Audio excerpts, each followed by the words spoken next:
Jacqueline, you were talking about just the baby steps. Don't slow down from 70 to 0. And I really saw it today. I had quite a busy day lined up with quite a few tasks that I needed to do for work, and then a whole heap of new stuff arrived, and I've been working quite hard. It's in between my ears. It's been quite quiet, but it's been one thing after another, trying to get stuff done and sorted for people. And it got to 6 o'clock, and I looked at my list of the things that I was meant to do today, and I realised I'd done about 2 out of about 15 things.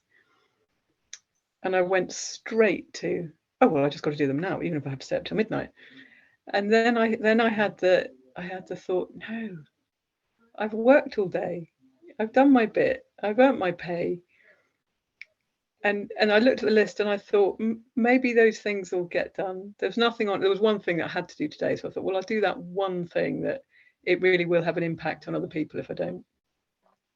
But everything else, I thought, I look at the rest of my diary for the week. I have no idea where I'm going to find time for it. But I just thought, well, that's not my problem. I've worked my day. I haven't not done those things because I was messing around. I've not done those things because other stuff came up. And for me, that's kind of, it's all wrapped up in this. If I'm in the moment and I do what's in front of me in that moment, with less noise between the ears about, oh, I got to do this, I got to do that, and I don't want to do this, and that person's an idiot. When I let those thoughts just pass through and don't pick them up and run with them, I slow down even when I'm doing a lot, and I realize how much I've made up about what slowing down and resting looks like. Like I've definitely made up that to rest involves doing nothing. And I really see that like today actually was quite a restful work day. I did a lot, but it was restful because I didn't buy into all of the thoughts of, oh, I've got to do this, I've got to do that, whatever. And in that's what I loved what Leanne said about the trust bit, because that feels like a really big reconnection for me. There was a time a while ago when I really felt a deep trust in myself and my ability to know what to do in the moment, and then I just had forgotten that, just lost that connection. And that's, as you said that, Leanne, I thought, yes, that's what this is, slowing down is about. Slowing down isn't just for the sake of slowing down. For me, slowing down is because I really want to listen to that voice that knows what to do in every moment. I don't want to keep being that dominant, I know what to do, got to do this, that's a stupid idea, shut up. I want to listen to the quiet voice that says, do this now, do that now. And it's just a very quiet little slowing down. It's that slowing down from 70 to 60. And even that slowing down to 60, I can just trust myself so much more. I can hear myself more. It's amazing. I can't wait to get to 50 and see what it feels like when I'm at 50 miles an hour. So thank you. It's really lovely to listen to everyone. I love it. I love it, Harriet. Absolutely. And I have found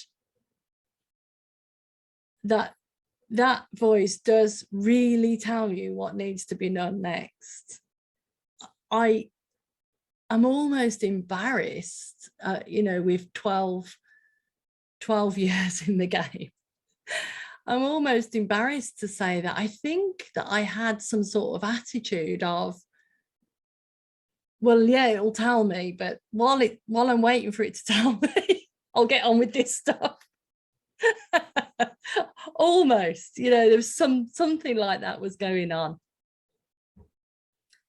And I've really been putting it to the test in that the priorities there's not enough space in the day to get all the priorities done, and somehow they jiggle themselves about so that the thing to do is what I do next. And that sometimes can be, and more and more often, nothing else. I love what you said about, I've done my day's work. I've done my day's work and some. So why wouldn't I just take some time now to recharge and refuel, and mean that I'm going to be more productive tomorrow? And I was talking about this at the weekend, where I was saying what I used to do is run at that speed or race at that speed for as long as possible, and then be forced to rest and recover. And then the recovery period takes longer, and then you have to still get back on it before you're quite recovered. So you're never really fully recovered. And bizarrely didn't see that actually, by not stressing it out so much like you would a set of tires or a car, by actually giving the head some rest more often and more regularly, I'm not straining it so much. So I don't need to recover. Sometimes a 20-minute nap can just help me out if I have got something else to do that day and I need some respite. Whereas a 20-minute nap would be such a drop in the ocean at other times when I've overstretched that muscle. That's right, I was talking about going to the gym and how we rest the muscles when we go to the gym. Like, everyone knows you do this and then you have to have a rest day and then you do that, and we don't do that with our heads. And I'm finding how beneficial that can be. It amused me at the beginning, you spoke about how some people go off to a silent retreat. What that brought to mind was when Sid explained how people, to find wisdom, travel. They go on a long journey and travel up a mountain to find wisdom. So you go on a long journey abroad to find silence. And of course, it's always within us. So it's quite comical. And what came to me is, if we can pause and take that silence, and society now, it's harder to do because we have social media. And if you go back, before we had that, we had TVs. Before we had that, we had radios. But before that, people had more silence, which is why you get some beautiful books of poetry and beautiful books to read, because people had more silence. And what came to me just then was that, we think in silence that there's no words, but there are words trying to come through in silence. They're trying to come through from your wisdom. They're trying to come through, or they can come through in silence. It's the one time that our wisdom can speak.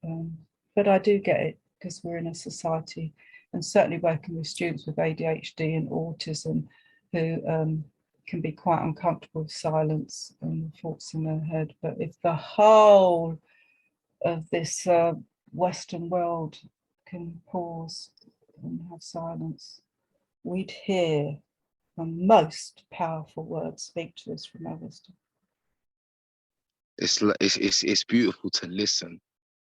Do you know what I mean? Because even during that conversation, it came to me that like, for me, slowly my concept of silence has been building over the years. Do you know what I mean? I see how my wisdom just builds and adds things and drops things off, and the wisdom's always shaping itself to better me. And I think one of the greatest things I heard, and this, I really thought I should have heard this ages ago, but I think I've only heard it in the last 3 years or maybe 4, was I didn't even know that silence and listen, like silence was, do you know what I mean? Silence and listen, I didn't know. But when someone put that forth to me, it blew my mind, because it gave me a new meaning of silence. Do you know what I mean? And silence is just to listen to yourself. And I realized when you're silent, you're actually listening to yourself. Do you know what I mean? You're listening to yourself, you're listening to your surroundings, you're connecting yourself to this earth, like you're fully connected. So it's that to me, I realized even in the heat of the rough, if I listen, I'm dipping into that silence. Like I'm literally dipping into that silence while I'm in the rush of the day and I got this to do and that to do. I literally dip into that silence, and sometimes I'm not even aware of it. I still use the wisdom and I still go with it. I still get the feeling, but I'm not even aware that I dipped into the silence. But that just occurred to me, and it's cool. But that, yeah, it's kind of a new insight to me as well. But it makes sense to me. I love it. I love it so much. I dipped in it myself just then when you were speaking. And also you reminded me that we can all be doing that without really knowing. So we are all experiencing that dip into that beautiful space, and we probably aren't even aware of it. And actually, rather than looking for how can I get to the next level, or how can I do this, look for where it's already happening, because inevitably it will be. I love that. And we know it's happening. Like we know it's there regardless of any situation, whatever you're doing, anything, it's there regardless. But I feel like there was that story you first told and I first ever heard, and it was in your paper of when they I can't remember, I'm not gonna say it, but when they about humans trying to find it, and he said hide it in them. And that makes sense to me now more, because it's like once we're looking outside for it, we're not looking inside. We're far from, do you know what I mean? We're far from inside because we're all the way outside. But once we look inside, we'll find all of that, and it's already with us. Mm. So it's like, even when you said earlier, I loved it when you said awareness is that's all you need. that's kind of all you need, because if you're not aware, you're not aware. And once you're aware, you see it and you can't unsee it. And it's just beautiful. Like, and I think all you do really need is awareness. And once you see something, it doesn't mean everything will change. It just means you've seen something. Your wisdom has now grown that much more, or you've added or shedded. But yeah, no, I appreciate this conversation, man. Likewise, I appreciate you being here. Knowing when you're in a listening space and awareness and lack of awareness, and being aware of a lack of awareness. When you're in a listening place, and when you're in that, when you're in that free headspace where you have got that ability to hear and feel and think, not just for you, you're not thinking about you. So of course it's such a beautiful place to be. And Wilson saying that reminded me that I wasn't aware that last night's conversation with my partner was so beautiful. It was only today that I sort of went, wow, I was really listening. I felt it, of course, it was bliss, it was lovely. But today at work, I was going, yeah, that was really cool. And why was it really cool? Oh, because I was listening. Oh yeah. And so I was thinking again. But yeah, this is a great conversation. Love it. I've thought of saying what I'm about to say, and then I thought, no, that's stupid. So I've got to say it now, because then that's the new rule for me. And I had this insight a few days ago. I was having quite a sleepless night, and at one point I woke up and I was listening to I don't know, I think it was the owl. I could hear some bird, and then I woke up and I could hear something. Maybe my husband snoring or something. And then a bit later I woke up and I could hear nothing, and I really listened to the nothing. And I really remember noticing the nothing in that silence. And then a few hours later, I woke up again and the birds were singing. But I had this extraordinary experience because I could hear the nothing as well. I don't know how to say that in any other way than that I could hear the silence and the noise. And what came to me from that was the silence is the constant. The silence is constantly there, and the noise dips in and out.